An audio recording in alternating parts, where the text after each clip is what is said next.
आज की तारीख है 16 दिसंबर 2025 और आज हम बात करेंगे साल 2025 की, लेकिन कैलेंडर की तरह नहीं। बल्कि एक शिक्षक की तरह। बिल्कुल।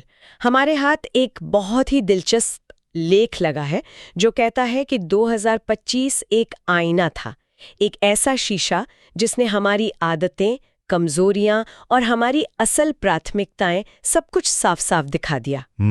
तो आज का हमारा मकसद है इसी लेख में दिए गए 12 सबकों की परतें खोलना और ये समझना कि इन्हें नजरअंदाज करना अब महंगा क्यों पड़ सकता है। और सवाल यही है कि क्या सच में एक साल हमें इतना कुछ सिखा सकता है? तो चलिए इसी सवाल का जवाब ढूंढते हैं।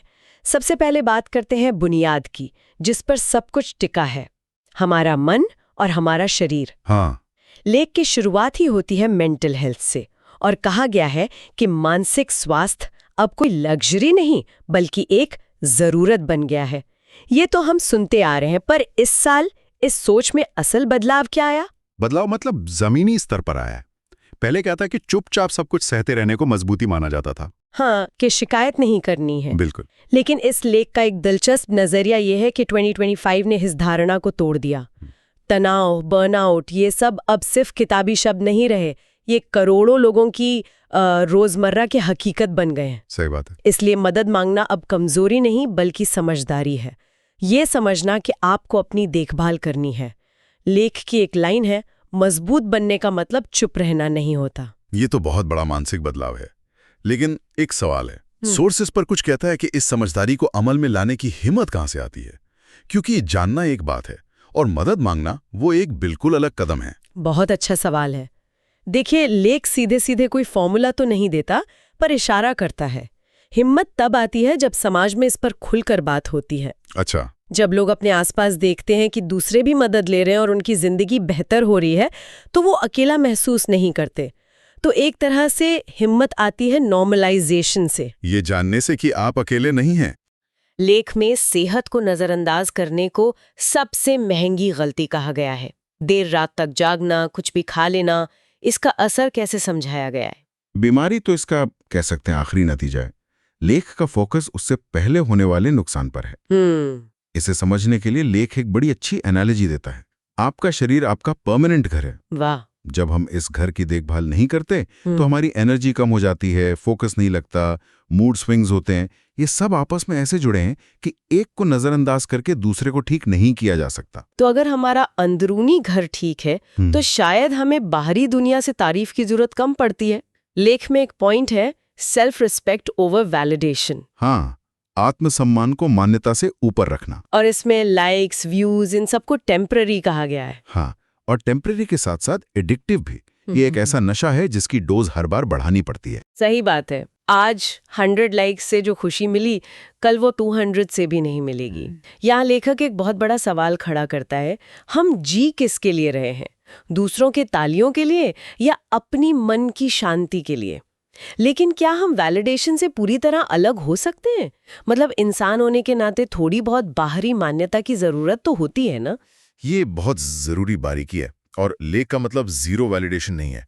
इसका मतलब है कि आपकी खुशी का कंट्रोल रिमोट दूसरों के हाथ में नहीं होना चाहिए। अच्छा। फीडबैक लेना ठीक है, तारीफ स्वीकार करना भी ठीक है, लेकिन अगर किसी की आलोचना से आपका पूरा दिन बर्बाद हो जाए तो मतलब कंट्रोल आपके पास नहीं है। प्राथमिकता आत्मसम्मान है। बाहरी मान्यता एक बोनस की तरह हो, सैलरी की तरह नहीं। ये बहुत अच्छी तरह से समझाया। तो अब एक्शन पर आते हैं। अगर हमारा मन और शरीर एक मजबूत बुनियाद है तो इस पर इमारत कैसे खड़ी करें? क्योंकि 2025 ने तो हमारे सारे प्लान्स फेल कर दिए, कंट्रोल के भ्रम को तोड़ दिया। बिल्कुल। ये साल का सबसे कड़वा लेकिन शायद सबसे जरूरी सबक था। हम सोचते हैं हम ड्राइवर हैं, लेकिन इस साल पता चला कि सड़क, मौसम, ट्रैफिक, इन पर हमारा कोई कंट्रोल नहीं है। तो हमारे हाथ में क्या है फिर? हमारे कंट्रोल में सिर्फ एक चीज है, हमारा स्टीयरिंग व्हील, हमारा रिएक्शन। जिंदगी हमेशा प्लान के हिसाब से नहीं चलेगी, ये तो साफ हो गया। पर अगर हम बदलते हालात के हिसाब से खुद को ढाल लें तो गाड़ी संभाली जा सकती है। यहाँ ये वाकई दिलचस्प हो जाता है। अगर हालात कंट्रोल में नहीं हैं तो आगे बढ़ने की ताकत कहाँ से आई? लेख में मोटिवेशन और कंसिस्टेंसी की बड़ी अच्छी तुलना की गई है। और ये तुलना एक बहुत प्रैक्टिकल फॉर्मूला देती है। सिर्फ 30-60 मिनट का रोजाना प्रयास। देखिए, मोटिवेशन एक भावना है जो आती जाती रहती है। हाँ, मौसम की तरह है, आज धूप है, कल बादल होंगे। जो लोग इस साल आगे बढ़े वो हमेशा मोटिवेटेड नहीं थे, लेकिन वो निरंतर थे, कंसिस्टेंट थे। उन्होंने सही मूड का इंतजार नहीं किया, उन्होंने बस काम किया, चाहे मन हो या ना हो। निरंतरता का मतलब है प्रोसेस को भावना से ज्यादा अहमियत देना। लेकिन एक खतरा ये भी तो है कि हम गलत दिशा में ही मेहनत करते रहें।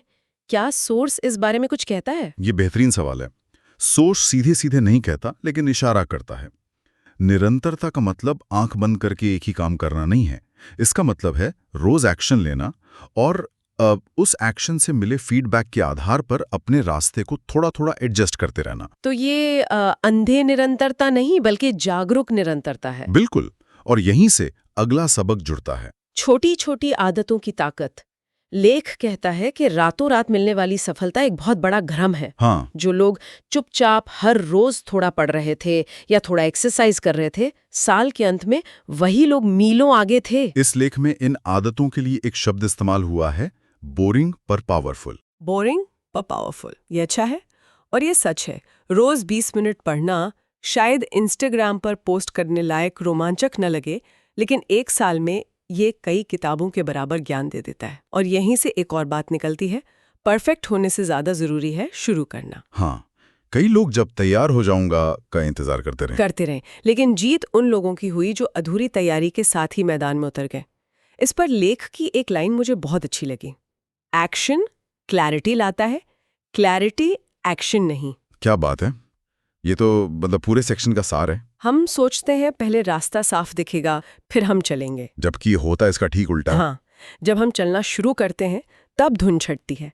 वो पहला कदम ही, चाहे कितना भी छोटा क्यों ना हो, सबसे जरूरी होता है। तो ठीक है, हमने अपनी अंदरूनी दुनिया और काम करने के तरीके को समझ लिया, लेकिन हम एक वैक्यूम में तो नहीं रहते। हाँ, हमारे आसपास लोग हैं, समाज है। इस बारे में 2025 ने क्या दिखाया? लेख कहता है कि इस साल बहुत लोगों के मास्क उतर गए। इसका सीधा मतलब है कि मुश्किल समय एक फिल्टर की तरह काम करता है। इसने साफ कर दिया कि कौन से रिश्ते मतलब के थे और कौन से मकसद के। कुछ लोग सिर्फ सुविधा के लिए साथ थे, आपके विकास के लिए नहीं। जब हालात बदले तो उनकी प्राथमिकताएं भी बदल गईं। और कुछ लोग थे जो बिना दिखावे के खड़े रहे। हाँ, वो गिने चुने लोग जो एक सपोर्ट सिस्टम बनकर खड़े रहे। तो इस साल ने हमें क्वालिटी और क्वांटिटी का फर्क बहुत अच्छे से समझा दिया। तो सोर्स का सच ये है, 2 सच्चे लोग 20 नकली कनेक्शन से ज्यादा ताकतवर होते हैं। बिल्कुल, ये हमें अपनी एनर्जी सही जगह लगाने की याद दिलाता है।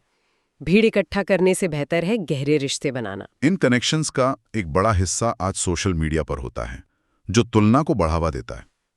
लेख इसे साइलेंट पॉइजन यानी खामोश जहर कहता है।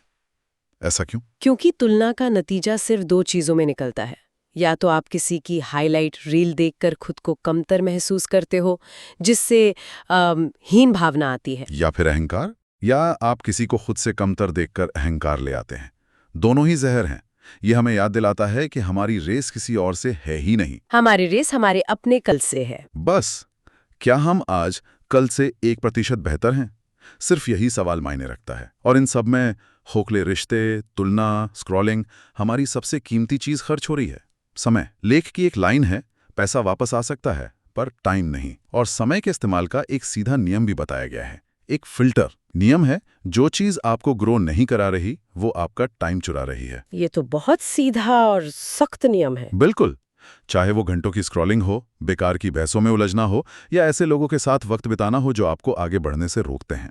अगर कोई एक्टिविटी आपकी ग्रोथ में कुछ नहीं जोड़ रही, तो वो असल में आपसे आपका भविष्य चुरा रही है। ये ग्रोथ या विकास का आइडिया ही शायद इस पूरी चर्चा का आखिरी और सबसे जरूरी हिस्सा है। लेख कहता है कि कंफर्ट जोन सबसे बड़ा जाल है।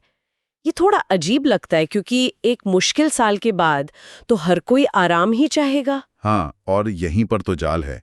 लेख के अनुसार असली ग्रोथ वहीं से शुरू हुई जहां से असुविधा शुरू हुई। जैसे कोई नया स्किल सीखना हो जिसमें शुरुआत में कुछ समझ नहीं आ रहा था, या कोई नया हेल्थ रूटीन अपनाना हो जो आरामदायक नहीं था। सबक ये है, जो चीज़ आपको थोड़ा डराती है वही आपको आगे ले जाती है। लेकिन क्या कंफर्ट जोन हमेशा ही बुरा होता है? मतलब कहीं ग्रोथ के पीछे भागते भागते हम बर्नआउट की तरफ तो नहीं बढ़ जाते? बहुत वैलिड पॉइंट है। और लेक का मतलब भी शायद ये नहीं है कि हमें 24 घंटे असुविधा में रहना है। फर्क है आराम और ठहराव में। अच्छा, आराम और ठहराव। कंफर्ट जोन आराम करने की जगह हो सकती है, लेकिन रहने की नहीं। ग्रोथ के लिए जानबूझकर छोटे छोटे कदम कंफर्ट जोन से बाहर रखने होते हैं। ये मैराथन है, स्प्रिंट नहीं। और आगे का रास्ता हमेशा सीधा नहीं होता। 2025 ने सिखाया कि जिंदगी एक सीधी लाइन में नहीं चलती। रुकावटें आती हैं जिन्हें हम फेलियर कहते हैं। और यहाँ पर लेख एक बहुत शक्तिशाली आइडिया देता है। वो इन रुकावटों को फेलियर नहीं बल्कि रीडायरेक्शन कहता है। रीडायरेक्शन मतलब दिशा का बदलना। हाँ, हो सकता है कि वो बंद दरवाजा आपको एक बेहतर और सही रास्ते पर मोड़ने के लिए आया हो सकता है जो चीज नहीं मिली वो आपके लिए थी ही नहीं। ये एक भरोसे की बात है। जैसा लेख में लिखा है, प्रोसेस पर भरोसा करें, तब भी जब वो समझ ना आ रहा हो।